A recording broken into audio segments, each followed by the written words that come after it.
Imaginez la scène. Vous marchez dans les rues d'Athènes, au 5e siècle avant Jésus-Christ. Autour de vous, le marché bourdonne, les vendeurs crient, les politiciens débattent. Et au milieu de tout ça, un homme pieds nus, au visage ordinaire, arrête les passants avec une question toute simple. Cet homme, c'est Socrate. Ce qui est fou, c'est que Socrate n'a laissé aucun livre. Zéro. Rien. Pas une ligne de sa main. Et pourtant, il a changé la manière dont l'Occident pense. On le connaît grâce aux écrits de ses élèves, notamment Platon, et aussi Xénophon. Autrement dit, Socrate, c'est une voix qui nous parvient à travers d'autres voix. Son arme, ce n'est pas un discours brillant, c'est la question. Socrate fait quelque chose de déstabilisant. Il demande aux gens de définir ce qu'ils croient déjà comprendre. Le courage, c'est quoi? La justice, c'est quoi? L'amitié, c'est quoi? Et très vite, la personne se rend compte qu'elle se contredit ou qu'elle ne sait pas vraiment.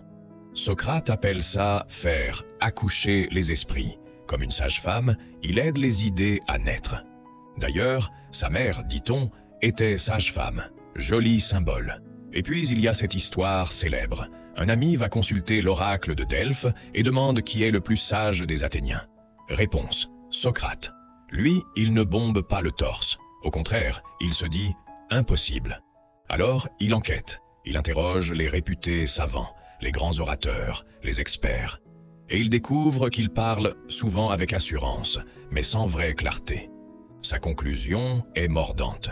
S'il est le plus sage, c'est peut-être parce qu'il sait qu'il ne sait pas. Mais à Athènes, ce jeu-là peut coûter cher. En l'an 399 avant Jésus-Christ, Socrate est traduit en justice. On l'accuse de corrompre la jeunesse et de ne pas respecter les dieux de la cité. En clair, on le rend dangereux. Il se défend, mais il refuse de flatter le tribunal. Il refuse aussi qu'on le fasse passer pour un pauvre petit vieillard inoffensif. Il assume, sa mission, dit-il, c'est de réveiller les consciences, comme un qui pique un cheval trop tranquille. Le verdict tombe, la condamnation à mort.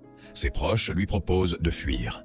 Socrate refuse, pas par envie de mourir, mais par cohérence. Si toute sa vie il a parlé de justice et de loi, comment trahir tout ça au dernier moment? Alors, il accepte la sentence et boit la ciguë. Et c'est peut-être là que Socrate gagne pour de bon. Il meurt, mais il laisse une question vivante.